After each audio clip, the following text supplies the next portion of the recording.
Kyla Jong n'est jamais passée sous le bistouri pour des raisons esthétiques, mais elle a déjà subi des traitements au laser, des injections et un lifting par fil, un fil tenseur sous-cutané destiné à retendre la peau du visage.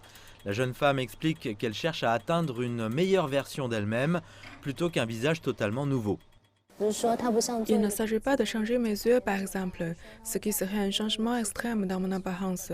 Mais si vous avez déjà une belle peau, cela peut aider à réduire vos pores. Ou si vous avez de petits défauts, à simplement les améliorer. Moins invasive et plus abordable, c'est ce qui a rendu les microprocédures cosmétiques populaires en Occident. La même chose se passe désormais en Chine. Selon l'Association chinoise de chirurgie plastique et d'esthétique, l'industrie cosmétique du pays devrait atteindre 46 milliards de dollars cette année, soit une multiplication par 10 en près d'une décennie. Et les microprocédures constituent désormais un segment en expansion de ce marché.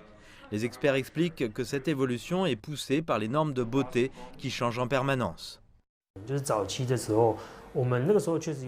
Dans le passé, il était très tendance d'avoir un visage de célébrité Internet ou un look très uniforme.